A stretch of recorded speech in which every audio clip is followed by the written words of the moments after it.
అందరికీ నమస్తే, అస్సలాము అలైకుం. నిన్న పొన్నూరు జరిగిన సభలో నారా చంద్రబాబు నాయుడు గారు మా నాన్నగారు ఎమ్మెల్యే ముస్తఫా గారి మీద అబద్ధపు వ్యాఖ్యలు చేశారు. ఒకసారి నారా చంద్రబాబు నాయుడు గారు మీరు 40 సంవత్సరాల ఇండస్ట్రీ అన్నారు, 14 సంవత్సరాలు సీఎం గా ఉన్నారు. ఎవరో ఇచ్చిన స్క్రిప్ట్ ని చదివి ప్రజలకి అబద్దాన్ని చెప్తున్నారు.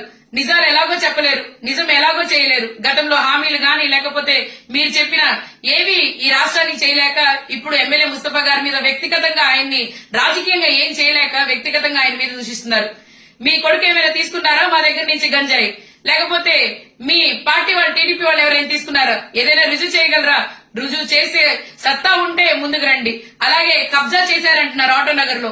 మీరు ప్రూవ్ చేయగలిగితే నేను రాజకీయ సన్యాసం తీసుకుంటాను, లేకపోతే మీ కొడుకుతో రాజకీయ సన్యాసం తీయించండి. ఎందుకనంటే ఎలాగో మీరు రాజకీయ సన్యాసం తీసుకున్నారు. మీరు ఏది కూడా ఏ మాటలు చెప్పారు, మీరు స్క్రిప్ట్ చదివిన దాంట్లో ఏది కూడా ప్రూఫ్ లేదు. ఎందుకంటే గత 5 సంవత్సరాల కిందట ఇదే మాట చెప్పారు, ఇప్పుడు కూడా ఇదే మాట చెప్తున్నారు. ప్రజలు ఏమి పిచ్చోళ్ళు ఏం కాదు. ఏదో మీరు చెప్పినంత మాత్రం నమ్మే పరిస్థితిలో ఆంధ్రప్రదేశ్ ప్రజలు కూడా లేరు, అలాగే గుంటూరు తూర్పు ప్రజలు లేరు. రాబోయే కాలంలో ఖచ్చితంగా గుంటూరు తూర్పు ప్రజలు బుద్ధి చెప్తారు. ఎందుకనంటే ముస్తఫా గారు ఎలాంటి వ్యక్తో గుంటూరు తూర్పు ప్రజలు తెలుసు. ఆయన సంపాదించేదంతా, ఆయన బిజినెస్ సంపాదించేదంతా ప్రజల కోసం ఎలా ఖర్చు పెట్టాలి, వాళ్ళకి ఎలా నేను ఉండాలి అనే ఒక ఆలోచన తప్ప వేరేది ఏమీ లేదు.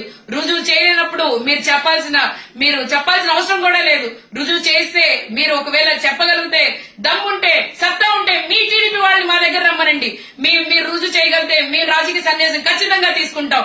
జగన్మోహన్ రెడ్డి గారిని అలాగే గుంటూరు తూర్పులో ముస్తఫా గారి అభివృద్ధిని లేకపోతే ఆయన చేసే మంచి పనులను మీరు ఎదుర్కోలేక రాజకీయంగా మీరు ఇలాంటి వ్యాఖ్యలు చేస్తున్నారు. ఖచ్చితంగా రానున్న రోజుల్లో జగన్మోహన్ రెడ్డి గారిని సీఎం చేసుకుంటాం. గుంటూరు తూర్పులో వైఎస్ఆర్సీపీ జెండా భారీ మెజార్టీని కల్పించుకొని జగన్మోహన్ రెడ్డి గారికి అలాగే ప్రజలకి మేము ఎల్లప్పుడూ తోడుంటాం. మీ షేక్ నూరి ఫాతిమా, గుంటూరు సమన్వయకర్త. అందరికీ నమస్కారం అండి. అమ్మ పుట్టిల్లు మెనమామకు తెలియదా? నూరి ఫాతిమా గారు, మీ గురించి మాకు తెలియదా? మీరు మాట్లాడేటప్పుడు మీ స్థాయి, మీ అర్హత తెలుసుకొని మాట్లాడితే బాగుంటుంది. మీరు మా మాజీ ముఖ్యమంత్రి వర్యులు శ్రీ నారా చంద్రబాబు నాయుడు గారి గురించి, అలానే మా యువనేత లోకేష్ బాబు గారి గురించి మాట్లాడేటప్పుడు మీ స్థాయి తెలుసుకుని మాట్లాడితే బాగుంటుంది. మీ నాన్నగారు ముస్తఫా గారు జగన్మోహన్ రెడ్డి గారిని అసెంబ్లీ సాక్షిగా అల్లాతో పోల్చారు. అల్లాతో ఎవరిని పోల్చారు? ముస్లిం మత విశ్వాసాలకు విరుద్ధంగా మీ నాన్నగారు అల్లాతో పోల్చారు. మీ నాన్నగారు బినామీల పేరుతో ఆస్తులు రాయించుకోలేదా? గుంటూరు నగర ప్రజలందరికీ తెలుసు ఎక్కడెక్కడ ఎన్ని ఆస్తులు రాయించుకున్నారు. గుంటూరు సీతానగరంలోని 3000 గజాల స్థలాల్ని బినామీల పేరుతో రాయించుకోలేదా? అలాగే ఎండోమెంట్ భూమిని, రామకృష్ణ థియేటర్ని పోలీసుల్ని అడ్డం పెట్టుకుని రాయించుకోలేదా? అలానే రెడ్డిపాలెంలోని వక్బోర్డు భూముల్ని 30,000 ఎకరాలని ముస్తఫా గారి అల్లుడు గారి మీద మార్పించుకోవడానికి ప్రయత్నం చేయలేదా? అలానే తారకరామ నగర్లోని 2,000 గజాల స్థలాన్ని బినామీల పేరుతో రాయించుకోలేదా?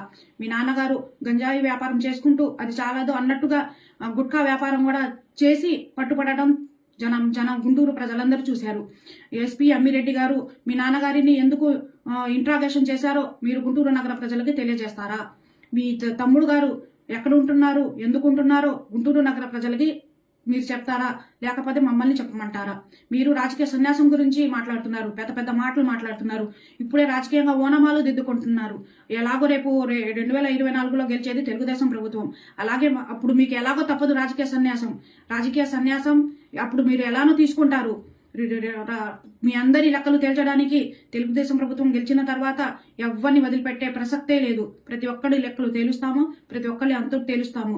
ఈ చర్చకు నేను సవాల్ విసురుతున్నాను. స్థలం, సమయం మీరు చెప్తారా, లేకపోతే నన్ను చెప్పమంటారా?